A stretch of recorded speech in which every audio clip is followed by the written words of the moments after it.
அருட்பெரும் ஜோதி அருட்பெரும் ஜோதி தனி பெரும் கருணை அருட்பெரும் ஜோதி எல்லா செயல் கூடும் என் ஆணை அம்பலத்தே எல்லாம் வல்லன் தனையே ஏத்து.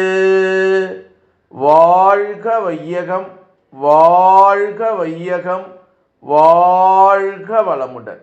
குரு வாழ்க, குருவே துணை. அருட்பெரும் ஜோதி அகவல் உரை விளக்கம். இறந்தவர் எல்லாம் எழுந்திட உலகில் அறம் தலை அளித்த அருட்பெரும் ஜோதி என்று திரு அருள் பிரகாச வள்ளலார் ராமலிங்க சாமிகள் பாடி அருளச் செய்த திருவருப்பா அகவல் வரி பாடல். இதனுடைய உரை விளக்கம். தர்மம் என்ற சொல் தோன்றாது போயிருந்தால் ஆதரவற்ற ஏழைகள் இறந்து போயிருப்பர். இறந்தவர்கள் எழுந்து வரும்படி இந்த உலகில் தர்மத்தை தலையாதானதாக்கிய அருட்பெரும் ஜோதி என்று பேராசிரியர் பாலசுப்ரமணியம் அவர்கள் வள்ளல் பெருமான் எழுதிய இந்த அகவல் வரிக்கு சொல்லக்கூடிய ஒரு அற்புதமான உரை விளக்கம். இறந்தவர் எல்லாம் எழுந்திட உலகில் அறம் தலை அளித்த அருட்பெரும் ஜோதி என்ற அகவல் வரி 865 866 அகவல் வரிக்கு சாமி சரவணானந்தா அவர்கள் தரக்கூடிய மெய்ஞான விளக்கம். அறமாவது தன்மை, குணம், தர்மம் என்பார்களாம். நம் அருட்பெரும் ஜோதி ஆண்டவருக்கு அறம் அருளாம். அவரை பிரியாது எங்கும் அருள். அவரின் சிற்றுருவான ஆன்மா ஒவ்வொன்றிலும் பிரிவுறாது இயல்பாக பொருந்தித்தான் இருக்கின்றது. ஆனால் இந்த அருள் அனுபவம் ஆன்மாவில் வெளியாகாதவரை ஒவ்வொரு பிறப்பு உருவின் உள்ளும் செயலாற்றி கொண்டு கிடக்கின்றதாக தோன்றுகின்றது. அப்படி ஜடப்பொருள் போற்ற கிடக்கும் ஆன்மாவுக்கு திரு அருள் ஆணைப்படி ஜீவனும் தேகமும் போக பொருள்களும் இடையுறாது வழங்கப்பட்டு கொண்டிருக்கின்றன. இந்த ஜீவ தேக பொருள்கள் யாவையும் அத்தியமானவை, மாறும் தன்மை கொண்டவை.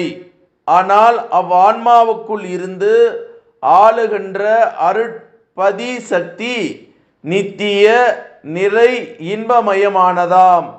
ஜடமாய் கிடக்கும் ஆன்மாவுக்கு புறத்தும் அகத்தும் கடவுள் சக்தி இப்படி இருப்பதை நாம் உணர்கிறோம்.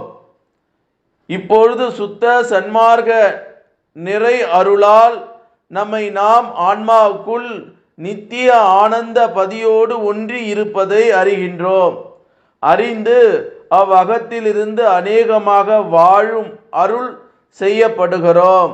இதனால் அகநின்று விரிகின்ற நித்திய இறை சக்தி ஆன்மாவுக்கு உயிர்ப்பு அளிக்கின்றது. நிறை இறை வாழ்வும் சேர்கிறது. இதனால் சூழும் உடம்பும் நித்திய ஆனந்தமாய் விளங்குகின்றதாம். ஜடமாய் கிடந்த இறந்து போயிருந்த ஆன்மா உண்மையிலே தேஜ் மையமான வடிவோடு எழுந்து விட்டது உண்மை. ஆதியில் ஆன்மாவுக்கு அருந்தலை அளித்து திரு அருள் உண்மையை கூட்டி வைத்திருந்த நோக்கம் இந்த இறந்த நிலை விட்டு எழுந்து இரவா இன்பமோடு வாழ்வதற்காம். இதுவல்ல புற உலகில் மாண்டு போனவர்கள் மீண்டும் உயிர்த்து எழுந்ததாக கருதப்படுவது முற்றும் பொய். அப்படி இறந்தவர்களெல்லாம் எழுவது பயனற்றது, வீணாம், உலகம் கொள்ளாது என்று சாமி சரவணானந்தா அவர்கள் இந்த அற்புதமான அகவல் வரிக்கு சொல்லக்கூடிய மெய்ஞான விளக்கம். இறந்தவரெல்லாம் எழுந்திட உலகில் அறம் தலை அளித்த அருட்பெரும் ஜோதி. அப்போ அந்த தர்மம் தியானம் என்று சொல்லக்கூடிய பசிப்பினி போக்கக்கூடிய ஒன்று இந்த உலகத்திலே இருக்கின்றதனால்தான், அன்பும் கருணையும் இருப்பதினால்தான் இன்னைக்கு வாழ வழியற்றவர்களாக திக்கற்றவர்களாக இருப்பவர்களுக்கு உணவு பசிப்பினி போக்குறோம் பாருங்க. சிறந்தலே தானத்திலே சிறந்த தானம் அன்னதானம். யார் ஒருவர் அன்னதானம் செய்கிறார்களோ தன் வயிற்று பசியை போக்கிக் கொள்ள அந்த அன்னதானம் இருந்த போதும் அடுத்தவர்களுக்கு கொடுத்து பசியாறி அதில் சாப்பிட்டு அவங்க இன்பம் காண்றாங்க பாருங்க, அவங்க தான் புண்ணிய ஆத்மா. அவங்க தான் இந்த பிரபஞ்சத்தை தாங்கி நிற்கக்கூடிய தூய ஆத்மா அப்படின்னு வள்ளல் பெருமான் சொல்றார். ஆகவே இந்த தர்ம நெறிகளை, தர்ம சிந்தனைகளை எல்லாம் நம்ம மனசுக்குள்ள வச்சுக்கணும். இறந்தவர் எல்லாம் எழுந்திட உலகில் அறம் தலை அளித்த அற்பெருஞ்சோதின்னு வள்ளல் பெருமான் பாடக்கிற இந்த செய்தியை சாமி சரவணானந்தா அவர்கள் சொல்றாங்க. நம்ம இறந்து போயிட்டோமா, நம்ம உடம்புக்குள்ள என்ன இருக்கு? ஜடம். இப்போ இந்த ஆத்மா வாழ்வதற்கும் ஆத்மா இந்த உடம்புக்குள்ளே இருப்பதற்கும் எது இருக்கு? உயிர் இருக்கணும். இந்த உயிர் என்கின்ற இந்த ஜீவசக்தி இல்லைன்னா நம்ம யாரு? பிணம், பாடி. அதாவது என்ன சொல்றாங்க, நம்மளை மதிக்கிறாங்களாங்கன்னா இந்த தேகம் உயிர் இருக்கிற வரையும் தான் மதிப்பு இருக்கும். பேரை சொல்லி கூப்பிடுவாங்க, இவங்க பேர் இன்னார் இன்னார்னுவாங்க. அப்போ நம்ம அந்த உயிர், இந்த ஜீவன் நம்ம உடலை விட்டு போனோன்னா என்ன சொல்லுவாங்க? பணம் எப்போ எடுக்க போறீங்க இந்த பணத்தை? அப்போ நம்ம பாருங்க, இவ்வளோ நாள் நம்ம உடம்புக்குள்ளே இருந்த ஜீவன் இருக்கிற வரையும் தான் நமக்கு மரியாதை. ஜீவனி ஈஸ்வரன்னு சாமி சிவானந்தா அப்பா சொல்லுவாங்க. அப்போ இந்த உயிர் இருக்கிறன்னா அந்த ஜீவன் இருந்தால் தான் இந்த ஆத்மாவான இந்த ஜீவன் இருந்தால் தான் இந்த உடலுக்கு மனிதனுக்குடைய மரியாதை. அவன் எந்த நிலையில் இருந்தாலும் சரி, நோய்வாய்ப்பட்டு இருந்தாலும் அவன் உடலுக்குள்ளே இருக்கக்கூடிய அந்த ஜீவன் இருந்தால் தான் அவனை மதிக்கிறாங்க. அப்போ அந்த ஜீவனை செத்து போனவங்க மீண்டு எழுவாங்களா? எழ முடியாது. அந்த ஆத்மா திருப்பி வரும். ஆனால் அது நீங்கள் நிறைய பேர் பாருங்க, நம்ம ஒரு துக்க நிகழ்வுக்கோ சாவுக்கு செல்லுகிற போது ஒரு இறந்தவர்கள் இல்லத்திலே இருக்கும்போது அந்த ஆத்மா துடிக்கும். அதெல்லாம் சில பேருக்கு யாராவது இறப்பு நிகழ்ச்சி, துக்க நிகழ்ச்சிக்கு சேர்ந்தால் அந்த அலையுக்கு உங்களுக்கு ஒத்துக்காது. ஏன்னா அந்த மரணம் அடைந்த அந்த உடல் திருப்பியும் உள்ளே போகிறதுக்கு வர முடியாது. அது திருப்பியும் தனக்கு எப்படியாவது உயிர் கிடைக்காதா, எப்படியாவது நான் திருப்பியும் என்னுடைய உடம்பு எழுந்து நிற்காதா என்று ஆசைப்படும்.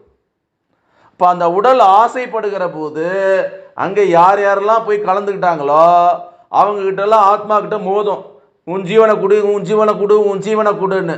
கொடுக்க முடியாதனால என்ன ஆகுது? அவங்களுக்கு அந்த ஜீவன் மோதுகிற போது, இந்த பிரேத ஆத்மா மோதுகிற போது அவங்களுக்கு ஒரு சோர்வு வருது. இந்த சாவு வீட்டுக்கு போனேங்க, அன்னிலேருந்து எனக்கு உடம்பு சரியில்லைங்க அப்படின்னு சொல்லக்கூடிய நிகழ்வும் இருக்கு.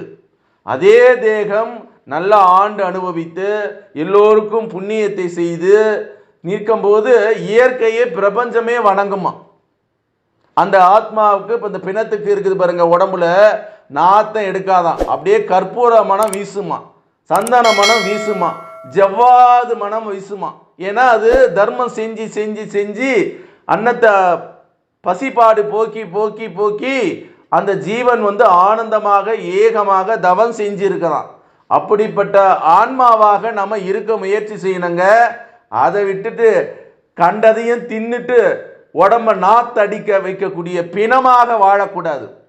நம்ம மரணம் நமக்கு ஏற்பட்டாலும் கூட நம்மளுடைய அந்த தேகத்தை பார்க்கிற, பிண தேகத்தை பார்க்கிற போது நம்ம உடம்புல இருந்து ஜவ்வாது வாசனமோ சந்தன வாசனமோ உபுதி வாசனமோ வரணும். அதை விட்டுட்டு நம்ம போய் அந்த பிணத்துக்கு யார் யாரெல்லாம் அந்த பிணத்தை பார்க்குறாங்களோ அவங்களுக்கு துன்பம் கொடுக்க கூடாதுங்க. அது மாதிரியான தேகத்தை மனிதன் படைத்து கொள்ள வேண்டும். அது மாதிரியான ஒரு தேகம் மனிதனுக்கு அமைய வேண்டும். அப்போ அமையணும்னா என்ன பண்ணணும்? தியானம் செய்யணும், தர்மம் செய்யணும். வாடிய பெயரை கண்டபோதெல்லாம் வாடினேன் என்று சொன்ன வள்ளல் பெருமான் வழியில பசிப்பாடு நீக்கணும். எல்லாருக்கும் சாப்பாடு போடணும். முடிஞ்ச அளவுக்கு இப்போ எல்லாருக்கும் அவங்க பொருளாதார நிலையில உயர்ந்து எல்லாருக்கும் போட முடியாது. மினிமம் ஒரு 2 பேருக்காவது 3 பேருக்காவது வாழ்க்கையில் ஒரு நாளில் சாப்பாடு போட்டு அது ஜீவராசிகளாக இருக்கலாம், மிருகங்களாக இருக்கலாம், அல்லது மனிதனாக இருக்கலாம், அல்ல மனநிலை பாதிக்கப்பட்ட மனிதர்களாக கூட இருக்கலாம். அவங்கள கூப்பிட்டு வச்சு ஒரு சாப்பாடு ஒரு வாய் கூப்பிட்டு வச்சு போட முடியலாம் கூட, அவங்க எங்கே இருக்கிறாங்களோ அவங்க கிட்ட போய் ஒரு தட்டில் எடுத்துகிட்டு போய் ஒரு இலையில எடுத்துகிட்டு போய் இந்தா சாப்பிடுங்கன்னு அந்த அன்னம் பாலிக்கிறீங்க பாருங்க, அந்த ஆத்மா தான் உன்னதான் ஆத்மா. யாருக்கும் எதுவும் கொடுக்காது. போகிற சமயத்தில் எல்லாத்தையும் எனக்கு எனக்கு வேணும் வேணும் வேணும்ன்ட்டு அள்ளி போட்டுக்குது பாருங்க, அது பிரேத ஆத்மாவாக தான் இருக்கும், நல்ல ஆத்மாவாக இருக்காது. ஆகவே செத்தவர்களை எழுப்ப முடியாது என்பதை வள்ளல் பெருமானுடைய வரியின் மூலமாக சாமி சரவணானந்தா சொல்றார். ஆனால் அந்த ஆத்மா தெய்வீக ஆத்மாவாக மாறி யாராவது கருவழியிலே வரக்கூடிய அந்த சந்ததிகளிடம் போய் நல்ல எண்ணங்களை விதைக்கக்கூடிய ஒரு தூய ஆத்மாவாக மாறும் என்பதைத்தான் இந்த அற்புதமான அகவல் வரியில இறந்தவரெல்லாம் எழுந்திட உலகில் அறம் தலை அளித்த அருட்பெரும் ஜோதி அப்படின்னு வள்ளல் பெருமான் பாடக்கூடிய இந்த அகவல் வரியை யார் கேட்கிறார்களோ, யார் படிக்கிறார்களோ அவர்களுக்கு ஜீவன் முக்தி உண்டாகும் என்று சொல்லி அருட்பெரும் ஜோதி அருட்பெரும் ஜோதி தனி பெரும் கருணை அருட்பெரும் ஜோதி எல்லாம் செயல் கூடும் என் ஆணை அம்பலத்தே எல்லாம் வல்லன் தனையே ஏத்து இன்று வருமோ நாளைக்கு வருமோ அல்லது மற்ற என்று வருமோ அறியேன் எம் கோவே துன்று மலை வெம்மாயற்று வெளிக்குள் வெளிகடந்து சுமாயிருக்கும் சுகம் என்று பாடி அருளச் செய்த திரு அருள் பிரகாச வள்ளலார் ராமலிங்க சாமிகளினுடைய திருவடியை வணங்கி இந்த பூமியிலே வாழக்கூடிய சித்தர்கள், ஞானிகள், மகான்கள், ஜீவமுக்தனுடைய திருவடியை வணங்கி இறைநிலையோடு என் எண்ணத்தை கலக்கவிட்டு உங்கள் அனைவரையும் மனதார நெஞ்சார வாழ்க வளமுடன் வாழ்க வளமுடன் வாழ்க வளமுடன் என்று வாழ்த்துகிறேன். நன்றி, வணக்கம், வாழ்க வளமுடன்.